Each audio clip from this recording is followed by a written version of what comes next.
137. Al día siguiente, padre dijo que sentía haberme pegado y que no había sido su intención hacerlo.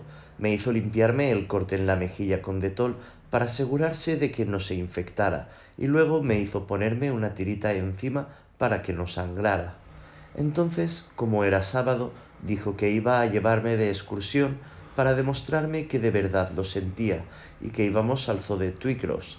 Así que me preparó unos bocadillos con pan blanco y tomates y lechuga y jamón y mermelada de fresa para mí, porque no me gusta la comida de los sitios que no conozco, y dijo que estaría bien, porque no habría demasiada gente en el zoo, porque estaba nublado y a punto de llover.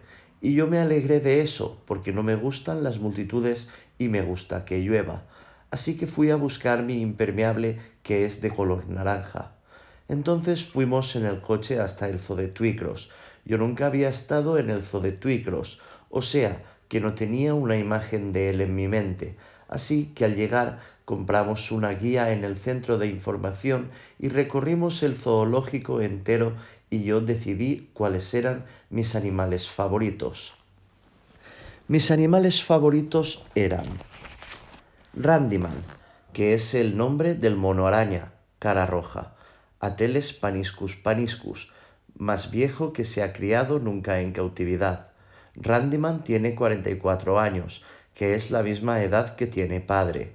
Antes era la mascota de un barco y llevaba una banda metálica alrededor del vientre, como en un cuento de piratas. 2. Los leones marinos de la Patagonia, que se llaman Miracle y Star. 3. Malicú, que es un orangután. Me gustó especialmente porque estaba tumbado en una hamaca hecha con unos pantalones de pijama a rayas verdes, y en el letrero de plástico azul junto a la jaula decía que se había hecho la hamaca él mismo. Entonces fuimos a la cafetería y padre tomó platija con patatas y pastel de manzana y helado y un tazón de té Earl Grey, y yo me comí mis bocadillos y leí la guía del zoo. Y padre dijo: «Te quiero mucho, Christopher, no lo olvides. Sé que alguna que otra vez pierdo los estribos, sé que me enfado y que te grito, y sé que no debería hacerlo, pero solo lo hago porque me preocupo por ti, porque no quiero verte metiéndote en líos, porque no quiero que te hagan daño. ¿Entiendes lo que te digo?» Yo no sabía si lo entendía, así que dije: «No lo sé». Y padre dijo: «Christopher, ¿entiendes que te quiero?» Y yo dije que sí, porque querer a alguien es ayudarlo cuando se mete en líos y cuidar de él y decirle la verdad. Y padre me ayuda cuando me meto en líos, como cuando vino a la comisaría, y cuida de mí cuando me prepara la comida y siempre me dice la verdad, lo que significa que me quiere. Y entonces levantó la mano derecha y abrió los dedos en abanico, y yo levanté mi mano izquierda y abrí los dedos en abanico, e hicimos que nuestros dedos se tocaran. Entonces yo saqué un pedazo de papel de mi bolsa y dibujé un mapa del zoológico de memoria a modo de prueba. Entonces fuimos a ver las jirafas. El olor de su caca era como el olor de la jaula de los jerbos en el colegio cuando teníamos jerbos, y cuando corrían sus patas eran tan largas que parecía que estuviesen corriendo a cámara lenta. Entonces padre dijo que teníamos que volver a casa antes de que hubiese mucho tráfico en la carretera. 139. Me gusta Sherlock Holmes, pero no me gusta Sir Arthur Conan Doyle, que es el autor de las historias de Sherlock Holmes. Es porque no era como Sherlock Holmes y creía en lo sobrenatural. Cuando se volvió viejo, se hizo miembro de la Sociedad Espiritista, lo que significa que creía que uno puede comunicarse con los muertos. Eso fue porque su hijo murió de gripe durante la Primera Guerra Mundial y quería hablar con él. En 1917 pasó algo famoso llamado el caso de las hadas de Cottingley. Dos primas llamadas Frances Griffin, que tenían 9 años, y Elsie Wright, que tenían 16 años, dijeron que solían jugar con hadas junto a un arroyo llamado Cottingley Beck, y usaron la cámara del padre de Frances para tomar 5 fotografías de las hadas. Pero no eran hadas de verdad, Eran dibujos sobre pedazos de papel que recortaron y sujetaron con alfileres porque Elsie era una artista realmente buena. Harold Snelling, que era un experto en fotografía falsificada, dijo: «Esas figuras danzantes no están hechas de papel o de tela, no están pintadas sobre un fondo fotográfico, pero lo que más me desconcierta es que todas esas figuras se han movido durante la exposición». Pero se estaba comportando como un estúpido, porque el papel sí se habría movido durante la exposición y la exposición era muy larga, porque en la fotografía se ve una pequeña cascada al fondo y está borrosa. Entonces Sir Arthur Conan Doyle oyó hablar de las fotos y dijo que creía que eran reales en un artículo en una revista llamada The Strand.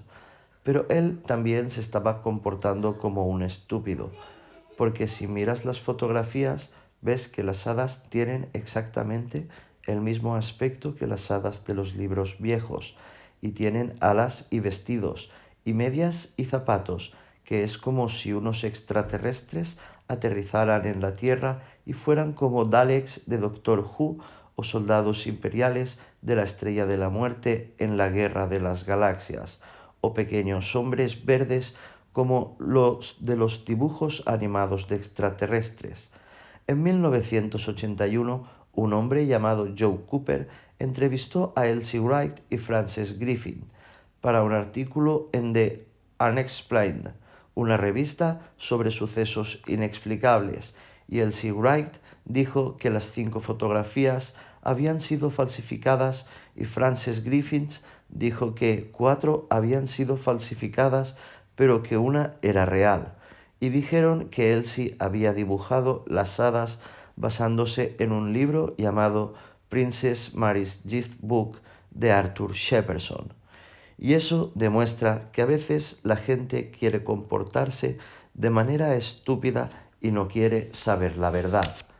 Y demuestra que algo llamado la navaja de Occam es cierto, y la navaja de Occam no es una navaja con la que los hombres se afeitan, sino una ley, y dice: entia non sunt multiplicanda praeter necessitatem, que es latín y significa: no ha de presumirse la existencia de más cosas que las absolutamente necesarias, lo que significa que a una víctima de asesinato la mata habitualmente alguien conocido y que las hadas están hechas de papel y que uno no puede hablar con alguien que está muerto. 149. Cuando fui al colegio el lunes, Siobhan me preguntó por qué tenía un moretón en un lado de la cara. Dije que padre estaba enfadado y me había agarrado, así que yo le había pegado y entonces habíamos tenido una pelea. Siobhan preguntó si padre me había pegado y yo le dije que no lo sabía porque me había alterado mucho y eso había hecho que mi memoria funcionara raro. Y entonces me preguntó si padre me había pegado porque estaba enfadado. Y yo dije que no me había pegado, que me había agarrado, pero que estaba enfadado. Y Siobhan preguntó si me había agarrado con fuerza. Y yo dije que sí me había agarrado con fuerza. Y Siobhan me preguntó si me daba miedo volver a casa. Y yo dije que no. Y entonces me preguntó si quería hablar más de ello y yo dije que no quería. Y entonces ella dijo: vale. Y no hablamos más sobre ello, porque cuando estás enfadado está bien agarrar del brazo o del hombro, pero no del pelo o de la cara. Pegar no está permitido, excepto si ya estás en una pelea con alguien y entonces no está tan mal. Cuando llegué a casa del colegio, padre aún estaba en el trabajo, o sea que entré en la cocina y cogí la llave de la jarrita de cerámica con forma de monja y abrí la puerta trasera y salí y miré en el cubo de basura para encontrar mi libro. Quería recuperar mi libro porque me gustaba escribirlo. Me gustaba tener un proyecto en marcha y me gustaba especialmente que fuera un proyecto difícil como un libro. Además, todavía no sabía quién había matado a Wellington y en mi libro era donde había conservado todas las pistas que había descubierto y no quería que las tirasen. Pero mi libro no estaba en el cubo de la basura. Volví a ponerle la tapa al cubo de basura y anduve por el jardín para echar un vistazo en el cubo en que padre tira los desperdicios del jardín, como la hierba cortada y las manzanas que han caído de los árboles. Pero mi libro tampoco estaba allí. Me pregunté si padre lo habría metido en su furgoneta para llevarlo al vertedero y tirarlo a uno de los grandes cubos que hay allí, pero no quería que eso fuese verdad porque entonces nunca volvería a verlo. Otra posibilidad era que padre hubiese escondido mi libro en algún sitio de la casa, así que decidí hacer un poco de detective y ver si podía encontrarlo. Tendría que estar escuchando muy atentamente todo el rato para oír su furgoneta cuando aparcase delante de la casa y no me pillara haciendo de detective. Empecé mirando en la cocina. Mi libro medía aproximadamente 25 centímetros por 35 centímetros por 1 centímetro, así que no podía esconderse en un sitio muy pequeño, lo que significaba que no tenía que mirar en sitios realmente pequeños. Miré encima de los armarios y en el fondo de los cajones y debajo del horno y usé mi linterna especial Maglite y un trozo de espejo del lavadero para ayudarme a ver en los espacios oscuros detrás de los armarios donde los ratones solían meterse desde el jardín a tener sus bebés. Entonces investigué en el lavadero, entonces investigué en el comedor, entonces investigué en la sala de estar donde encontré la rueda perdida de mi maqueta, Airfix del Messerschmitt Bef 109 G6 debajo del sofá. Entonces me pareció oír a padre entrar por la puerta principal y di un brinco y traté de ponerme de pie muy rápido y me golpeé la rodilla con la esquina de la mesa de centro y me dolió un montón. Pero no fue más que uno de esa gente de la droga, de la puerta de al lado, que había dejado caer algo al suelo. Entonces fui al piso de arriba, pero no investigué nada en mi propia habitación, porque deduje que padre no me ocultaría algo en mi propia habitación, a menos que estuviera siendo muy astuto y haciendo eso que se llama double farol, como en una verdadera novela policíaca. Así que decidí mirar en mi propia habitación solo si no conseguía encontrar el libro en ningún otro sitio. Investigué en el baño, pero el único sitio donde mirar era en el armario del calentador de agua, y ahí no había nada, lo que significaba que la única habitación que me quedaba era el dormitorio de padre. No sabía si debía mirar allí, porque me había dicho antes que no anduviese toqueteando nada en su habitación. Pero si iba a ocultarme algo, el mejor sitio para ocultarlo sería su habitación. Así que me dije que no toquetearía cosas en su habitación, las movería y luego volvería a colocarlas. Y él nunca sabría que lo había hecho, o sea que no se enfadaría. Empecé por mirar debajo de la cama. Había 7 zapatos y un peine con un montón de pelos en él, y un pedazo de tubo de cobre y una galleta de chocolate y una revista porno llamada Fiesta y una abeja muerta y una corbata con dibujos de Homer Simpson y una cuchara de madera, pero mi libro no estaba. Entonces miré en los cajones a cada lado del tocador, pero solo contenían aspirinas y cortaúñas, y pilas e hilo dental, y un tampón y pañuelos de papel y un diente falso de recambio en caso de que padre perdiera el diente falso que llevaba para llenar el hueco que le dejó un diente cuando se cayó de la escalera cuando colocaba una casita para pájaros en el jardín. Pero mi libro tampoco estaba allí. Entonces miré en su armario ropero. Estaba lleno de perchas con su ropa. También había un pequeño estante en lo alto cuyo contenido podía ver si me subía a la cama, pero tuve que quitarme los zapatos, no fuera a dejar una huella de suciedad que sería una pista si padre decidía investigar un poco. Pero las únicas cosas que había en el estante eran más revistas porno y una tostadora rota y 12 perchas de alambre y un viejo secador de pelo que pertenecía a madre. Al fondo del armario había una gran caja de herramientas de plástico que estaba llena de herramientas para el hágalo usted mismo, un taladro y una brocha y varios destornilladores y un martillo, pero vi todo eso sin abrir la caja, porque estaba hecha de plástico gris transparente. Entonces vi que había otra caja debajo de herramientas, así que levanté la caja de herramientas y la saqué del armario. La otra caja era una vieja caja de cartón de esas con las que se empaquetaban las camisas, y cuando abrí la caja de camisas vi que mi libro estaba dentro. Entonces no supe qué hacer.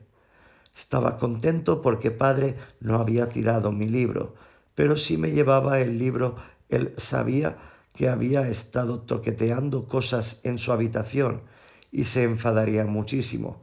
Y yo le había prometido no andar toqueteando cosas en su habitación. Entonces oí que su furgoneta se paraba delante de la casa y supe que tenía que pensar rápido y ser listo. Así que decidí que dejaría el libro donde estaba porque deduje que padre no iba a tirarlo si lo había metido en la caja de camisas y yo podía seguir escribiendo en otro libro que mantendría en secreto de verdad. Y entonces, quizás más tarde, a lo mejor cambiaba de opinión y me dejaba volver a tener el primer libro y yo podría copiar el nuevo libro en él. Y si nunca me lo devolvía, yo sería capaz de recordar la mayor parte de lo que había escrito, de manera que lo pondría todo en el segundo libro secreto. Y si había algún trozo que quisiera comprobar para asegurarme de haberlo recordado correctamente, entraría en su habitación cuando él no estuviera y lo comprobaría.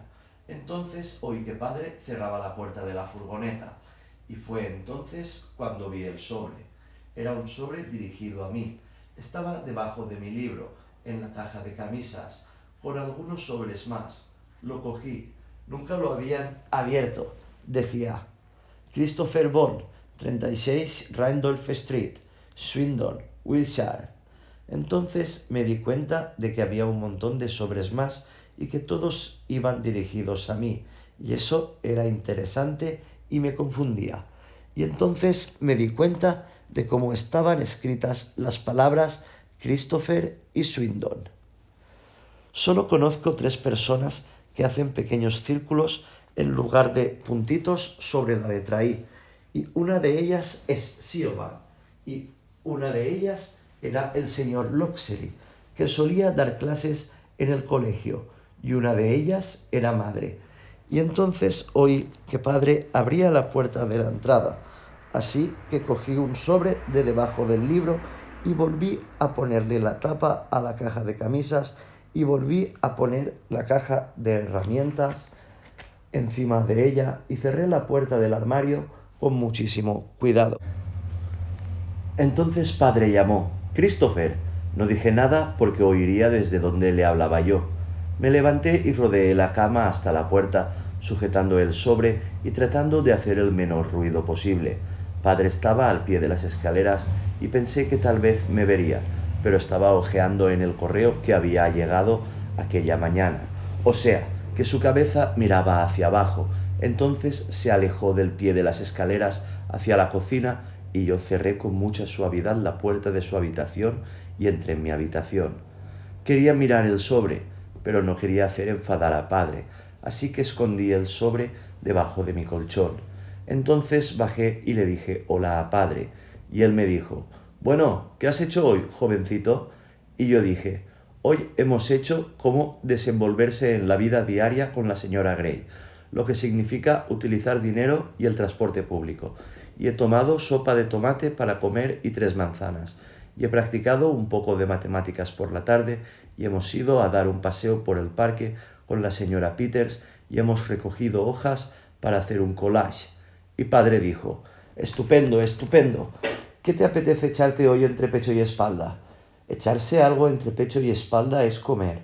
Dije que quería alubias y brócoli. Y padre dijo: Creo que eso puede arreglarse fácilmente. Entonces me senté en el sofá y leí un poco más del libro que estaba leyendo, que se llamaba Chaos, de James Blake. Entonces entré en la cocina y me tomé las alubias y el brócoli mientras padre se tomaba salchichas y huevos y pan frito y una taza de té.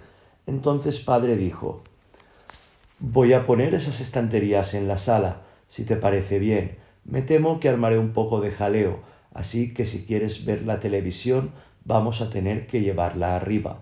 Y yo dije: me iré a mi habitación a estar solo. Y él dijo: buen chico. Y yo dije: gracias por la cena, porque eso es ser educado. No hay problema, chaval, dijo él, y subí a mi habitación.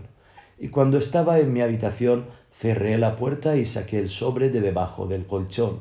Levanté la carta a la luz para ver si podía detectar qué había dentro del sobre, pero el papel del sobre era demasiado grueso. Me pregunté si debía abrir el sobre, porque era algo que había cogido de la habitación de padre. Pero entonces pensé que iba dirigido a mí, así que me pertenecía, o sea, que abrirlo estaba bien. Así que abrí el sobre. Dentro había una carta, y esto es lo que estaba escrito en la carta. La dirección de Christopher: querido Christopher, siento que haya pasado tanto tiempo desde que te escribí mi última carta. He estado muy ocupada. Tengo un empleo nuevo de secretaria para una fábrica que hace cosas de acero. Te gustaría un montón. La fábrica está llena de máquinas enormes que hacen el acero y lo cortan o doblan para que tengan las formas que necesitan. Esta semana están haciendo el techo para una cafetería de un centro comercial en Birmingham. Tiene la forma de una flor gigantesca y van a cubrirlo con una lona para que parezca una enorme tienda. Además, nos hemos mudado al fin al piso nuevo, como podrás ver por la dirección. No es tan bonito como el de antes y a mí no me gusta mucho Willesden, pero a Roger le es más fácil llegar al trabajo y lo ha comprado. El otro solo era de alquiler, así que podemos conseguirnos nuestros propios muebles y pintar las paredes del color que queramos. Y por eso ha pasado tanto tiempo desde mi última carta, porque nos ha dado mucho trabajo de embalar todas nuestras cosas para luego desembalarlas otra vez, y me ha sido duro acostumbrarme al nuevo empleo. Ahora estoy muy cansada y tengo que irme a dormir, y quiero echar esta carta al buzón mañana por la mañana, así que voy a firmar ya y te enviaré otra carta muy pronto. Aún no me has escrito, así que sé que probablemente aún estás enfadado conmigo. Lo siento, Christopher, pero todavía te quiero. Espero que no estés enfadado conmigo para siempre, y me encantaría que fueras capaz de escribirme una carta. Pero no olvides enviarla a la nueva dirección. Pienso en ti constantemente. Con todo cariño, tu mamá. Entonces me sentí realmente confuso, porque madre nunca había trabajado de secretaria para una empresa que hiciera cosas de acero. Madre trabajaba de secretaria en un gran garaje en el centro de la ciudad, y madre nunca había vivido en Londres. Madre siempre había vivido con nosotros, y madre nunca me había escrito una carta. No había fecha en la carta, o sea, que no podía deducir cuándo había escrito madre la carta, y me pregunté si alguna otra persona la habría escrito y fingido que era madre. Y entonces miré en la parte de delante del sobre y vi que había un matasellos y había una fecha en el matasellos, y era bastante difícil de leer, pero decía Londres, 16 del 10 del 97, lo que significa que la carta se había echado al correo el 16 de octubre de 1997, que era 18 meses después de que madre muriese. Y entonces la puerta de mi habitación se abrió y padre dijo: ¿qué haces? Estoy leyendo una carta, dije, y él dijo: ya he acabado de taladrar. En la tele están dando ese programa de David Attenborough sobre la naturaleza, si te interesa. Yo dije: vale. Entonces volvió a irse al piso de abajo. Miré la carta y pensé muchísimo. Era un misterio que no conseguía resolver. A lo mejor la carta estaba en el sobre equivocado y se había escrito antes de que madre muriese. Pero ¿por qué escribía desde Londres? La vez que más tiempo había estado fuera fue una semana, cuando había ido a visitar a su prima Ruth, que tenía cáncer, pero Ruth vivía en Manchester. Y entonces pensé que quizá no era una carta de madre, quizá era una carta dirigida a una persona llamada Christopher, de la madre de ese Christopher. Estaba emocionado. Cuando empecé a escribir el libro, solo había un misterio que resolver. Ahora había dos. Decidí que no pensaría más en ello aquella noche porque no tenía la información suficiente y podía llegar a conclusiones erróneas fácilmente, como el señor Athelney George de Scotland Yard, que es algo peligroso porque uno debería estar seguro de tener todas las pruebas disponibles antes de empezar a deducir cosas. De esa manera es mucho menos probable que cometas un error. Decidí esperar a que padre estuviera fuera de la casa. Entonces iría al armario de su habitación y miraría las otras cartas y vería de quién eran y qué decían.